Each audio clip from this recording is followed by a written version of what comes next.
Welcome to my Bajerski YouTube channel. Today we're going to have an open discussion about Moldavite. All you TikTokers out there who are going crazy and seem to be jumping on this bandwagon of emotional kind of abuse against Moldavite, it's kind of really sad. Really sad. Really sad. And I guess, like anything, it's so easy to blame. It's such an easy blame. Blame.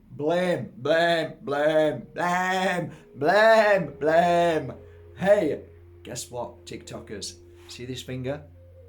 That finger of yours pointing? Look what happens when you point. Guess how many fingers point right back at you? Oh, get rid of him! Get him away! Horrible man! I'm actually quite a nice man. If you get to know me. So, my name's Mark. Let's have a discussion about Moldavite. Where you gone? Come back! Stop running away from yourself! Hey, gosh! This guy's crazy, isn't he? Yes, he is. Very much so. It's Moldavite. I swallowed some. Yeah, well, I can act too. Moldavite, I had it and my life is destroyed. Hey, if it ain't Moldavite, it's your dad. Hey, it's your mum. It's somebody else. It's there. It's him. Oh no! Hang on a minute. Sorry, it's me. I should stop it there. No, I'm sorry, guys. I'm sorry. I shouldn't laugh. But some of these TikTok videos, insane! You think I'm mad? Go to TikTok. Oh my God. It'll make you feel so much better. You'll go, wow, flipping heck, I thought I was bad. Oh, these kids, they're on another level. They're on another level, man, I tell you. I thought I should get an Oscar for my acting. No, I don't even come close. So yeah, I'm wearing a piece of Moldavite now, so maybe that's what it is. That's why I'm crazy. As you can see here, there's a little slither of Moldavite there on the trio. And from my collection, I just brought this over here. This is a little piece of Moldavite, a little bit of sweeter. Look, it's a sweeter.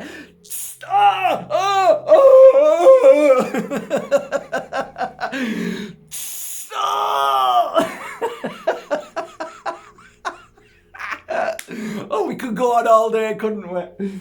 Sorry, stop it, Mark. Calm down.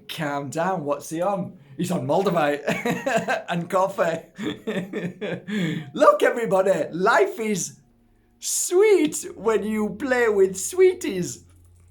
So come on, Mark, stop it. Serious. Trouble with you, Mark, is you just play around, golf around, you mess about, you're a giddy, you're disrupted in the class, you're never going to change.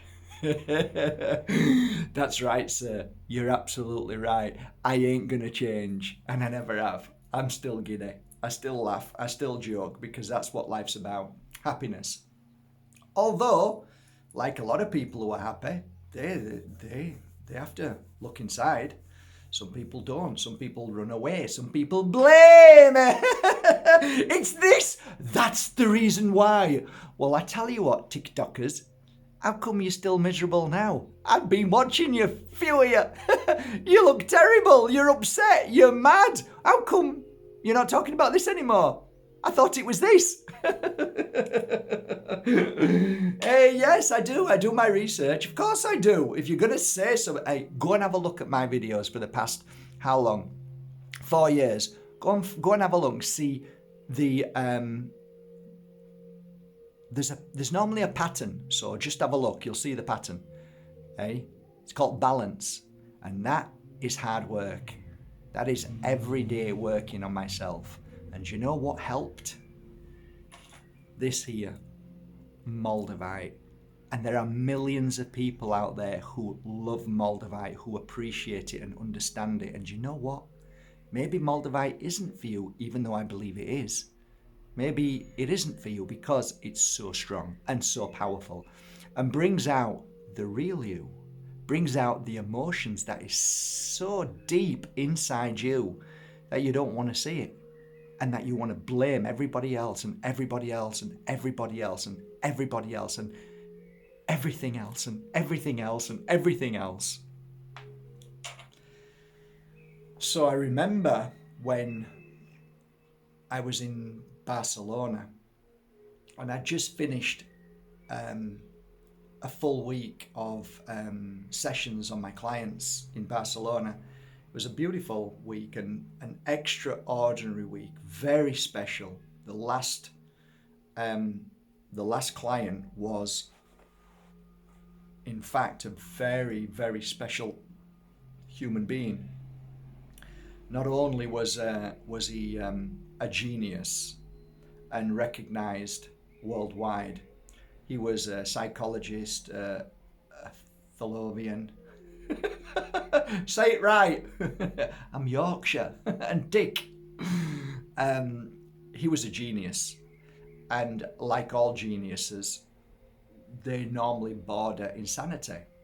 And that's just a word. Insanity means that they use the mind so much that my analogy of that is, imagine your vehicle put on a ramp, so the guy underneath's looking at it and he says, switch the engine on. So you're in the car and the car's up in the air.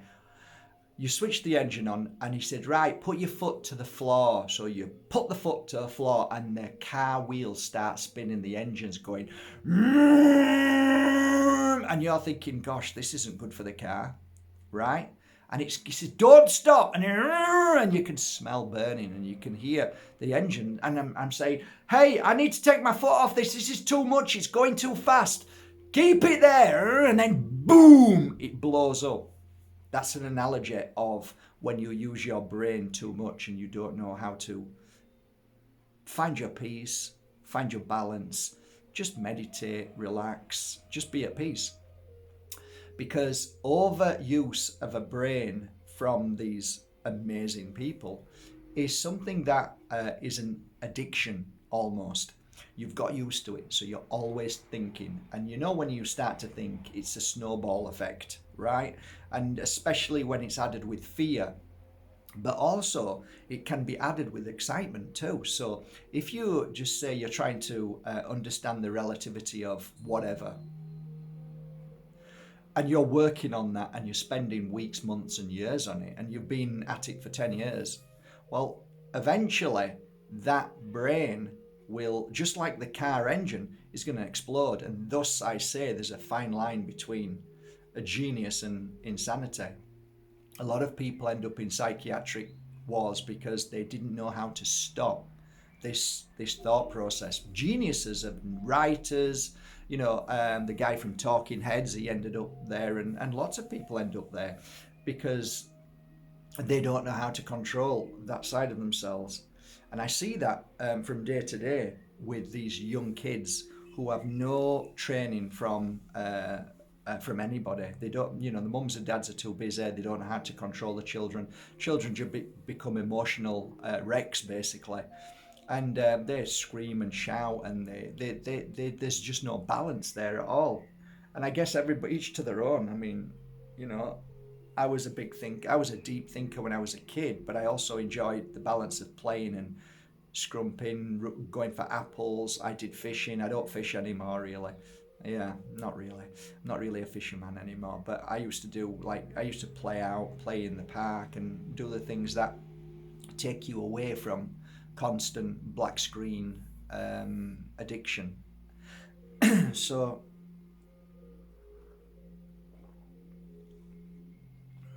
you see, I think what I'm trying to get to here is, this has got nothing to do with Moldavite. This is to do with how humanity has ended up and how they are. And it's pretty bad. It's pretty bad. It's pretty bad. And yeah. So I just finished this last client, who was a genius and ended up in a psychiatric penitentiary, you could call it. And my last client, who should have come, didn't turn up.